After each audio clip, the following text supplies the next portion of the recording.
Me?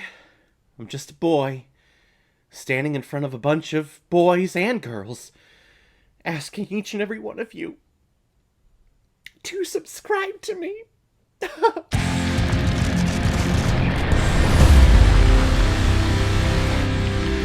Notting Hill, released in 1999 and is directed by Roger Mitchell, who has also directed such films like My Night with Reg, Changing Lanes, Morning Glory, and Nothing Like a Dame. And this movie is starring Hugh Grant and Julia Roberts. And the reason why we're talking about Notting Hill today is because it was a PayPal recommendation from two of my biggest supporters on this channel.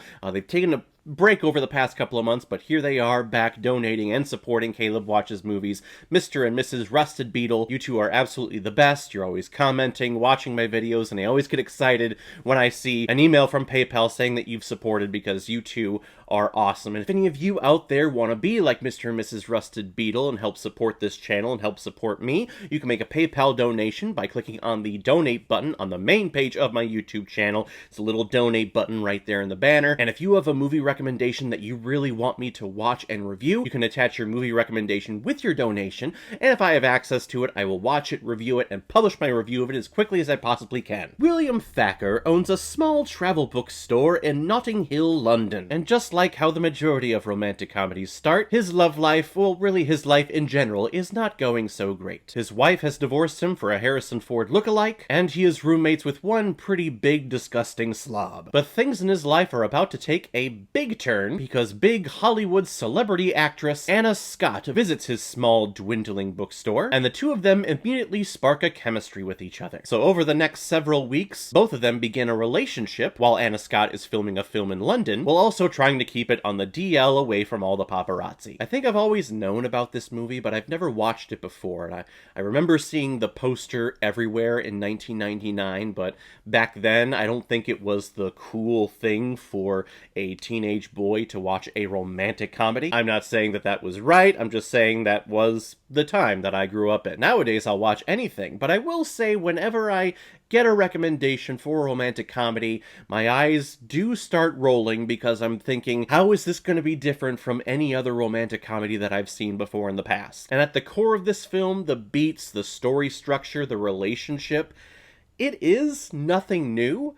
But the reason why this film is successful is because of our two main actors. Why am I just now getting on the Hugh Grant bandwagon? It's all thanks to Mr. and Mrs. Rusted Beetle. I really stayed away from all of his movies. I don't know why. I never hated the guy. Whenever I saw him on a poster, I always just thought, I'll watch something else. But now that I've seen him in so many films, what was I thinking? This guy is charming and handsome as shit. This character in the hands of any other actor, I would probably think, oh, you are just so pitiful and I don't really care because you're not charming at all. But Hugh Grant, putting him in this role, is amazing. Down on his luck, his business is not doing well, and what do you expect? You have a store that only has a specialized section of a grand bookstore like Barnes & Noble or something. You only sell books about travel.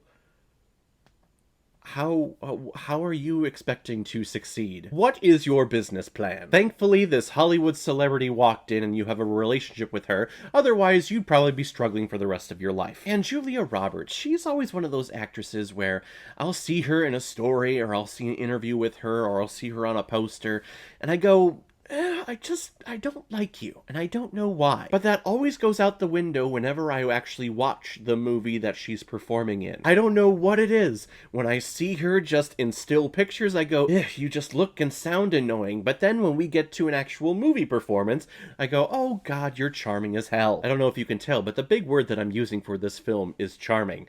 This movie has so much charm to circle the planet a couple of times. That's how much charm is in this one movie. And I never knew how embedded in pop culture this film was. I had always heard the line, I'm just a girl standing in front of the boy, all the time. I would hear it all the time, referenced in TV shows and in other movies and in books. I had no idea where it came from. And then when we get to the climax of this movie and you hear Julia Roberts say the line, my mouth drops and I go, oh my god!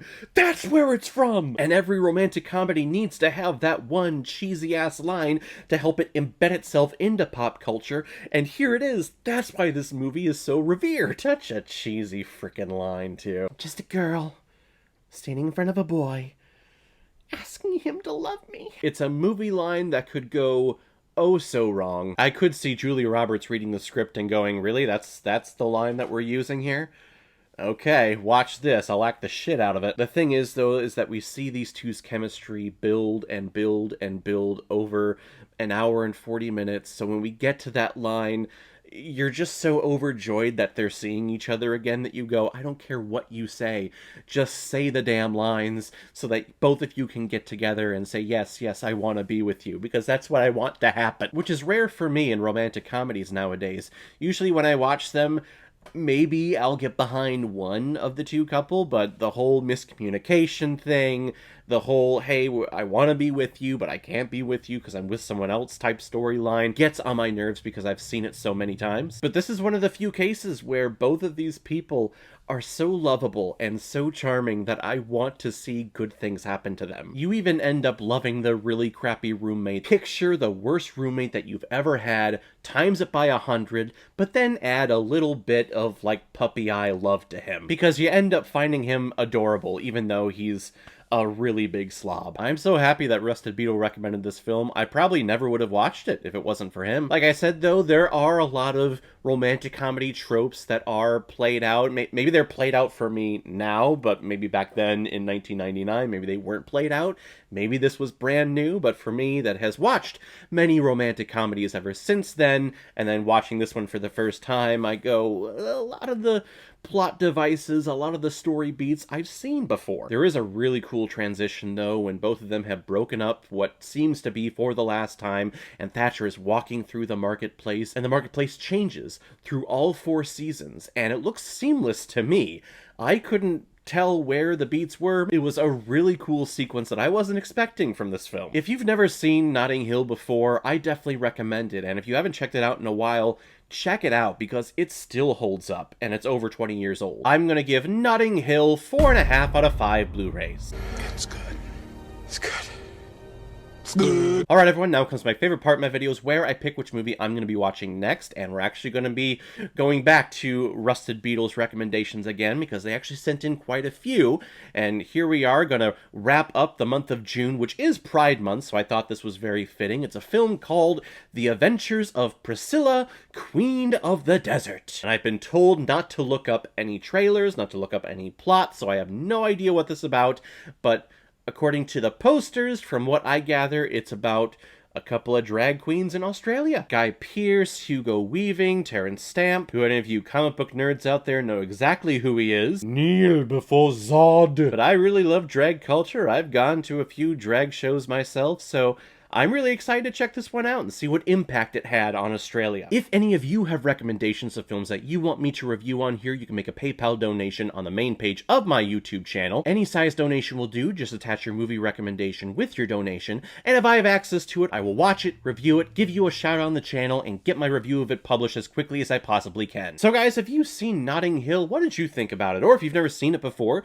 and you stumbled across it because of this video, then comment below, let me know what you thought about it. And as always, if you like what you see here, if you like my take on movies, then hit the subscribe button and make sure you hit that bell. See you the next time I'm releasing my next movie review. So guys, I will see you next time with my review of The Adventures of Priscilla, the Queen of the Desert. So in the meantime, be well, be good to each other, and go watch a movie. Take care, guys.